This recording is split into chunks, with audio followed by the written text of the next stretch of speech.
சட்டமன்ற தேர்தலில் போட்டியிட விருப்ப மனு பெற்றவர்களிடம் திமுக தலைவரும் முதலமைச்சருமான மு.க.ஸ்டாலின் நாளை முதல் நேர்காணல். திமுக மூத்த நிர்வாகிகளுடன் ஸ்டாலின் ஆலோசனை.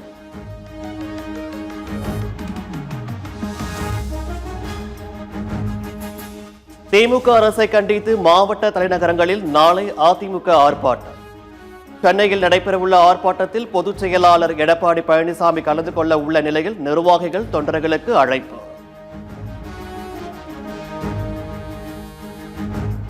கரூர், ஈரோடு உள்ளிட்ட 4 மாவட்ட காவல் கண்காணிப்பாளர்கள் மாற்றம். தேர்தல் ஆணையத்தின் உத்தரவை அடுத்து 4 மாவட்டங்களுக்கு புதிய எஸ்பிக்களை நியமனம்.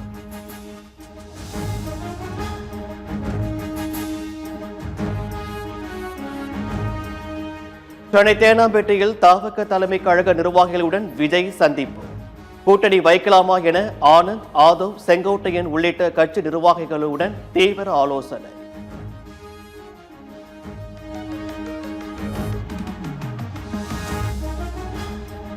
அதிமுக தலைமையை ஏற்று வந்தால் விஜய் கைடர், இல்லை என்றால் அவர் லூசர். அதிமுக கூட்டணி வருவது குறித்து விஜயே முடிவு எடுக்கட்டும் என முன்னாள் அமைச்சர் ஜெயக்குமார் கருத்து.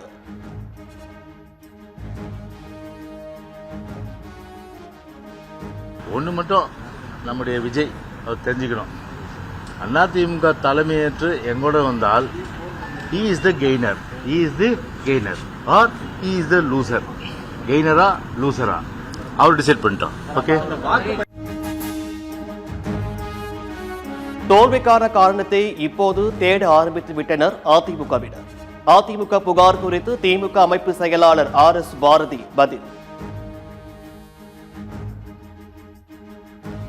யார் எடுத்தா, யார் வீட்டில் எடுத்தது, இதெல்லாம் தேர்தல் ஆணையம் வந்த பிறகு கொடுத்தா நடவடிக்கை எடுக்க தான் போறாங்க.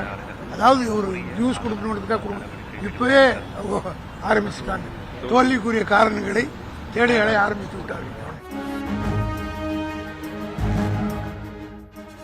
மார்ச் 28ஆம் தேதி முதல் தேர்தல் பிரச்சாரத்தை தொடங்குகிறார் தவிக தலைவர் விஜய். தமிழகம் முழுவதும் சுமார் 25 நாட்கள் சூறாவளி சுற்றுப்பயணம் செய்ய திட்டம்.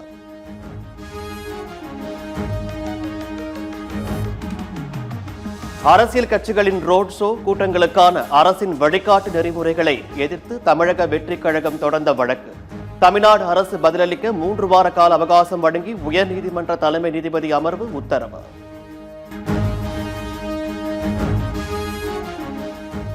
தேர்தல் முடிவுக்கு பின் முதல்வராக தவிக தலைவர் விஜய் பதவி ஏற்பது உறுதி. தமிழக மக்கள் அனைவரும் விஜயை முதல்வராக ஏற்றுக்கொண்டதாக செங்கோட்டையன் பேட்டி. புதுச்சேரி தேர்தலுக்கான வேட்புமனுக்கள் தாக்கல் தொடங்கியது. முதல் நாள் நிறைவடைந்த நிலையில் ஒருவரும் வேட்புமனு தாக்கல் செய்யவில்லை.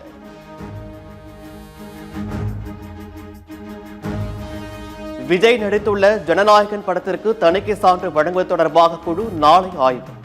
நாளை மறு ஆய்வு நடத்தாவிட்டால் மார்ச் 19 நடைபெறும் என தகவல். சென்னையில் தேர்தல் நடத்தை விதிகளால் 1191 துப்பாக்கிகள் காவல் நிலையத்தில் ஒப்படைப்பு. மீதம் உள்ளவர்களும் உடனே துப்பாக்கிகளை ஒப்படைக்க உத்தரவு. வாக்குச்சாவடிகளை கண்காணிக்க வெப் கேமராக்கள் அமைப்பது தொடர்பான டெண்டரை எதிர்த்த வழக்கு. இந்திய தேர்தல் ஆணையம் நாளைக்குள் பதிலளிக்க சென்னை உயர்நீதிமன்ற உத்தரவு.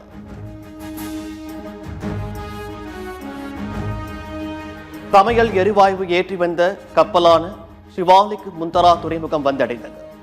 இந்திய கொடி தாங்கிய 22 கப்பல்கள் ஹார்மோஸ் நீரிணையை கடக்க வேண்டியிருப்பதாக மத்திய அரசு வட்டாரங்கள் தகவல்.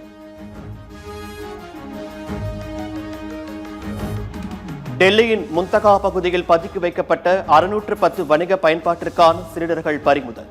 அதிக விலைக்கு விற்க பதுக்கப்பட்ட சிலிண்டர்களை அதிரடியாக பறிமுதல் செய்த கிரைம் பிரிவு போலீசார்.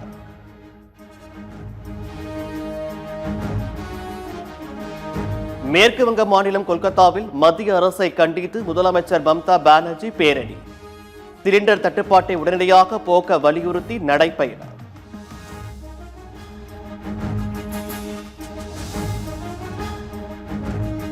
மேற்கு வங்கத்தில் 144 இடங்களுக்கான முதல் வேட்பாளர் பட்டியலை வெளியிட்டது பாஜக. முதல்வர் மம்தா பானர்ஜி போட்டியிடும் பானிபூர் மற்றும் நந்திகிராமில் எதிர்க்கட்சித் தலைவர் சுவேந்து அதிகாரி மீண்டும் போட்டி.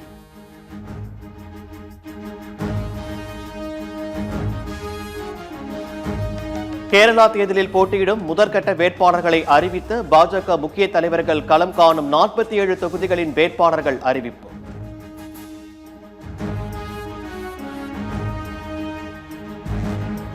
நாடாளுமன்ற பட்ஜெட் கூட்டத்தொடரின் முதல் அமர்வில் எதிர்க்கட்சி எம்பிக்கள் 8 பேர் சஸ்பெண்ட் செய்யப்பட்ட விவகாரம். சஸ்பெண்ட் நடவடிக்கையை ரத்து செய்ய சபாநாயகர் தலைமையில் நடந்த அனைத்து கட்சி கூட்டத்தில் முடிவு.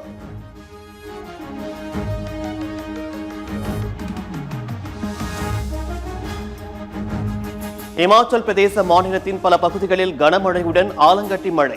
வழக்கத்தை விட குளிர்ச்சியான சூழல் நிலவுவதால் சுற்றுலா பயணிகள் மகிழ்ச்சி.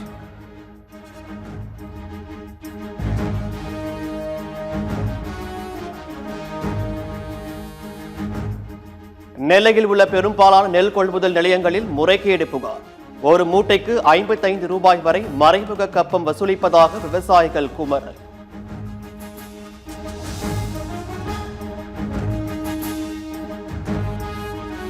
நீலகிரி மாவட்டம் குன்னூர், அருவங்காடு, ஜெகதலா பகுதிகளில் இடியுடன் கூடிய ஆலங்கட்டி மழை. ஆலங்கட்டி மழையை பார்த்தும் பொதுமக்கள், சுற்றுலா பயணிகள் மகிழ்ச்சி.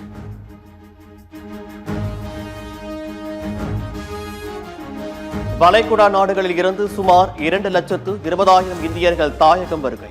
போர் தொடங்கியது முதல் இன்று வரை 45 விமானங்களில் இந்தியர்கள் வந்துள்ளதாக வெளியுறவுத்துறை அமைச்சகம் தகவல்.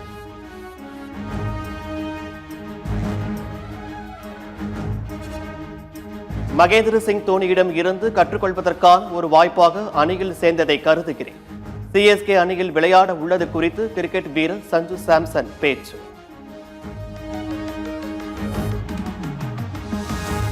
வருங்காலத்தில் பயிற்சியாளராக தன்னுடைய இடத்தில் தோனி இருப்பார். அப்போது நானும் அவரை சிரிக்க சொல்வேன். 20 ஓவர் உலகக்கோப்பை வாழ்த்து செய்தியில் தன்னுடைய சிரிப்பு குறித்து தோனி பதிவிட்டது பற்றிய கேள்விக்கு தலைமை பயிற்சியாளர் கம்பீர் பதில்.